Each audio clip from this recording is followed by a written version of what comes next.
자, 반갑습니다. 최근에 8월 14일 날에 정부가 어떤 곳을 공급을 할지 그 공급 지역에 대해서 정리를 해놓은 그런 자료를 배포를 했습니다. 그래서 이 자료를 보면은 서울 공공택지는 동남권이 41,000호, 그리고 서남권이 19,000호, 서부권이 26,000호, 동부권이 25,000호로 총 11만 1천호를 공급한다라고 아주 깔끔하게 정리를 잘 해놨죠. 자, 오늘은 이 11만 호 중에서 과연 내가 당첨될 확률이 얼마나 되는지 그거를 좀 알아보도록 하겠습니다. 자, 그리고 오늘 제가 알아보는 거는 일반 공급을 기준으로 하는 거예요. 자, 근데 우선은 굉장히 좀 아쉬운 소식을 먼저 전해드리자면은 이 11만 호가 전부 다 분양이 아닙니다. 공공택지에 하는 공급 계획이긴 한데 여기서 한 절반 정도만큼은 임대주택이에요. 자, 제가 예전에 수도권 13만 호 공급에 대한 이야기를 다룬 그 영상에서는 그래도 정부가 공급을 하겠다라고 저렇게 크게 선언을 하면서 임대아파트를 많이 넣겠어? 라는 생각으로 나름 희망회로를 돌리면서 한 20% 정도로 임대 비율을 잡기는 했었는데 정부에서 계속 뭐 임대아파트가 좋다, 그러니까 임대아파트에서 살라, 그리고 살기 좋은 임대아파트를 만들겠다, 뭐 이렇게 얘기를 하는 거 보니까 지금하고 비슷하게 그냥 한 절반 정도는 임대아파트로 나오지 않을까 싶어요. 우리는 분양아파트를 원하지만 정부는 우리가 임대아파트에 살기를 원하는 것 같습니다. 그리고 임대 비율을 한 요 정도로 잡은 거는 최근에 공공분양했던 것들을 이제 살펴보면은 우리가 쉽게 분석이 가능한데, 최근에 분양을 했었던 고덕강일 8단지도 946세대 중에 44%가 임대아파트고 14단지 같은 경우에는 심지어 56%가 임대아파트입니다. 뭐 거기에다가 뭐 구룡마을 같은 경우에 원래 2800세대에서 4000세대로 이제 늘리게 되면서 전부 임대아파트로 하겠다라는 박원순 전 서울시장의 염원을 담아가지고 구룡마을이 전부 임대아파트도 될 수 있기 때문에 오늘 제가 경쟁률로 알아볼 그런 세대수로 이제 평가를 하는 거는 11만 1000호 중에서 한 5만 호 정도로만 잡도록 하겠습니다. 자, 서울에 하는 이번 이 공공 분양 같은 경우에는 아주 소형의 면적을 제외한다면은 아마 대부분 납입금이 1,800만 원이 넘어야지 어느 정도 당첨권에 들어오게 될 겁니다. 그리고 1,800만 원이면은 이제 15년 이상을 이제 넣은 사람들이 이 1,800만 원에 해당이 되는 건데 2020년 7월 31일 기준으로 청약 저축에 15년 이상 넣은 사람은 약 9만 2천 명 정도가 됩니다. 자, 근데 물론 이제 이 중에서 납입금을 매월 10만 원씩 넣지 않은 사람들이 있겠죠. 그래서 이 9만 2천 명이 전부 다 이제 납입금이 1,800만 원이라고 생각하지는 않는데, 가입자들이 뭐 얼마만큼 이제 2만 원을 넣는지 10만 원을 넣는지 요거는 확인이 안 되기 때문에 한 절반 정도는 10만 원 이상을 넣었다, 이렇게 좀 가정을 해보도록 하겠습니다. 자, 그리고 그렇게 되면은 한 4만 6천 명 정도가 이제 당첨 가능성이 있는 그런 분들이죠. 자, 근데 5만 세대를 공급한다라 그랬는데 당첨 가능성이 있는 사람이 4만 6천 명이라고 했으니까 그럼 경쟁률이 5만 대 4만 6천이냐? 물론 이거는 아닙니다.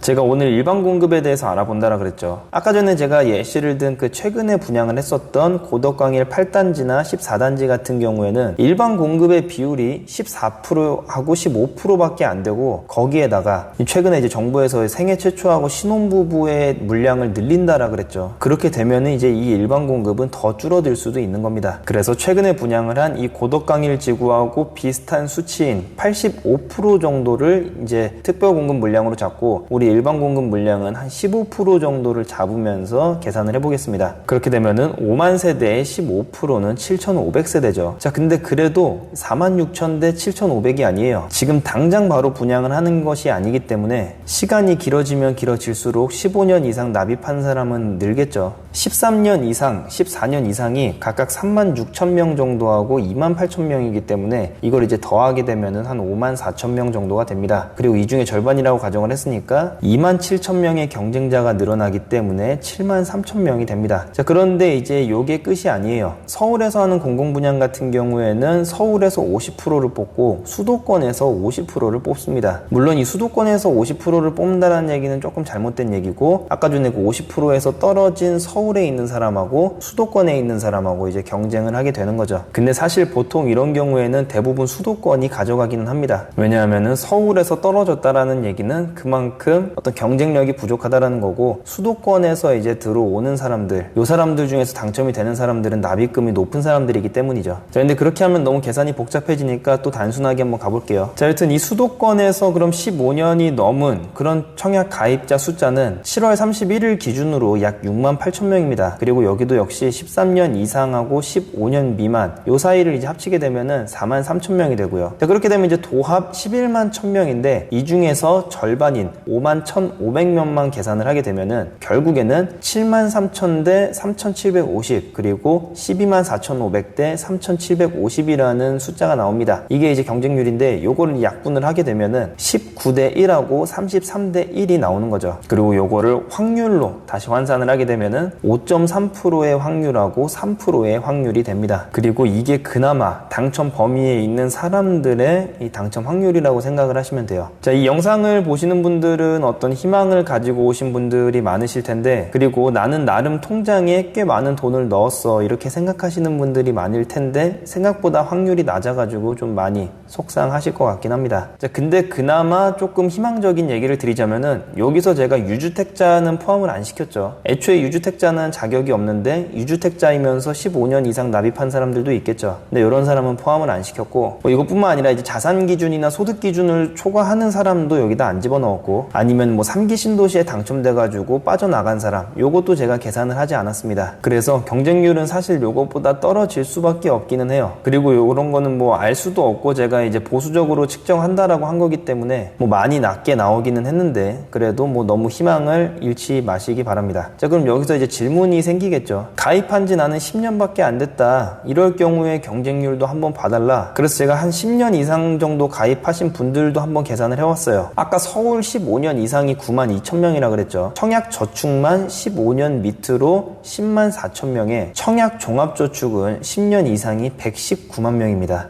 서울에서만요. 자, 그러면 가정을 똑같이 해가지고 납입금을 절반 이제 10만 원을 넣었다고 가정을 할 때 64만 7천 명이 10년 이상이면서 납입금 조건이 되는 그런 사람입니다. 그리고 요걸 이제 경쟁률로 환산을 해보면은 192대 1하고 205대 1 정도가 될 것 같습니다. 그리고 요걸 확률로 바꾸면은 각각 0.5%하고 0.48%입니다. 뭐 요것뿐만 아니라 이제 2년 후면은 그만큼 이제 경쟁자가 더 쌓이기 때문에 경쟁률은 아무래도 더 높아지겠죠. 자, 근데 제가 제목에서도 말씀드린 것처럼 어디까지나 재미로 알아본 그런 경쟁률 분석입니다. 자, 그리고 사실 이 경쟁률이라는 거는 어떻게 보면은 의미가 없어요. 어차피 납입 금액 순서대로 하는 겁니다. 그래서 경쟁률이 뭐 아무리 높다고 하더라도 내가 납입금이 많으면 되는 거고, 아무리 경쟁률이 2대 1이더라도 내가 납입금이 낮으면 안 되는 거죠. 자, 쉽게 얘기해가지고 뭐 사법시험을 보는데 여기 이제 100명을 뽑는다. 그런데 10,000명이 지원을 한다 라고 하면은 100대 1이지만 그 중에서 서울대생이 10명 지원했고 나머지 9,990명은 뭐 예를 들어서 초등학생이 지원을 했다 라고 하면은 이 100대 1이라는 수치는 굉장히 무의미하죠. 이거를 제가 말씀을 드리는 겁니다. 자, 그래서 제가 오늘 알아본 분석은 뭐 재미로 보기도 하고, 그리고 비슷한 수준의 사람이 과연 얼마나 많은가, 이제 여기에 대해서 한번 알아보는 거에 사실상 초점을 맞춘 거다 보니까